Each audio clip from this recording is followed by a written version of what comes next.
Madame, Monsieur, bonjour, bienvenue à ce rendez-vous d'information. Actualité en Côte d'Ivoire, coopération économique entre la France et la Côte d'Ivoire. Un protocole d'accord a été signé hier à la primature en faveur des PME. Un contrat qui lie précisément la Côte d'Ivoire et la Banque publique d'investissement française qui devrait permettre d'améliorer le système d'appui aux petites et moyennes entreprises ivoiriennes.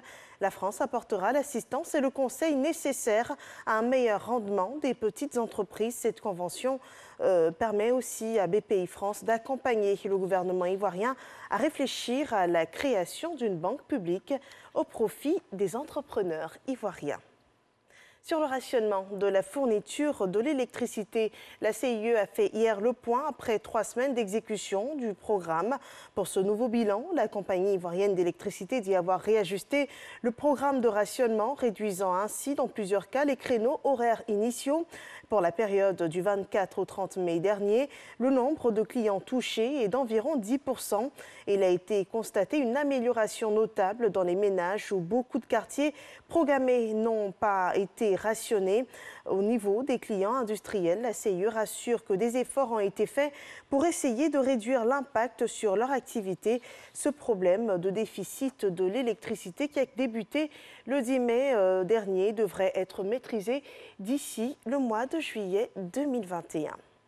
L'Allemagne fait le bilan de ses investissements en Côte d'Ivoire et l'objectif, c'est d'élaborer une nouvelle trame d'action pour accompagner le gouvernement ivoirien. Des négociations se sont ouvertes dans ce sens entre la Côte d'Ivoire et la République fédérale d'Allemagne. Des négociations par vidéoconférence, le point de Moussa Konaté.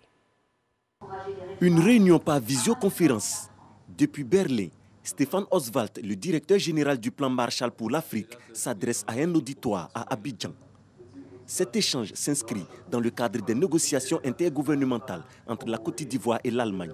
Suite aux consultations intergouvernementales de l'année dernière, les négociations intergouvernementales qui débutent aujourd'hui sont une excellente occasion pour approfondir notre coopération à travers du partenariat pour encourager les réformes. Nous aurons aussi l'honneur d'annoncer officiellement l'affectation de nouvelles ressources portant sur la coopération en faveur de la Côte d'Ivoire pendant ces négociations. Nous allons délibérer ensemble des moyens d'aborder les réformes et les défis dans les secteurs qui sont l'énergie, la gouvernance et la promotion du secteur privé, y compris la formation professionnelle. Les négociations intergouvernementales entre la Côte d'Ivoire et l'Allemagne signent de la vitalité des relations entre les deux pays. Des acquis remarquables sont enregistrés grâce à cet outil de coopération.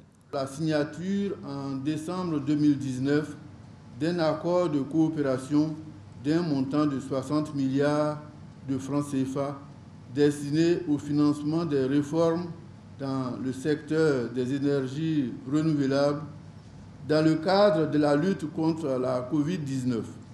Le gouvernement fédéral allemand s'est proposé au début de cette année d'apporter un appui financier au fonds de soutien aux PME d'un coût de 30 millions d'euros, soit environ 19,6 milliards de francs CFA, à l'effet de soutenir les PME ivoiriennes impactées par cette pandémie.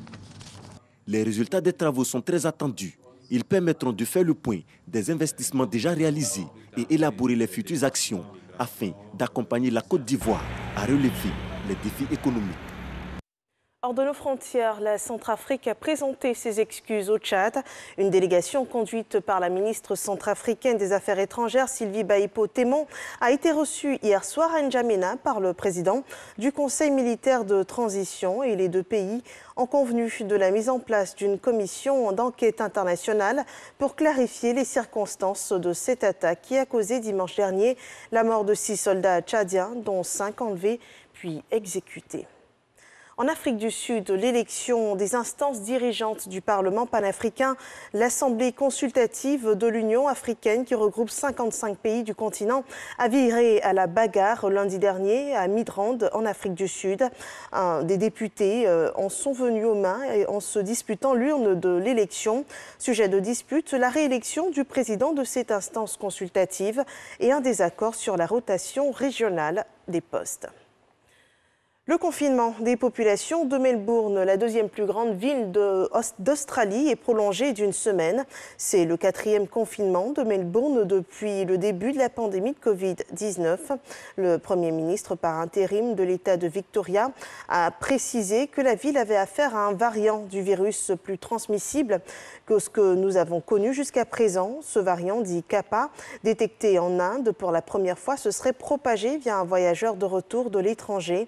Des milliers de cas contacts ont été identifiés et le nombre de lieux où se sont rendus quelques 60 personnes testées positives s'élève désormais à 350. L'Australie, on le rappelle, totalise depuis le début de la pandémie pas moins de 30 000 cas de Covid-19. C'est la fin de ce flash d'information. Rendez-vous à 13h pour le journal de la rédaction.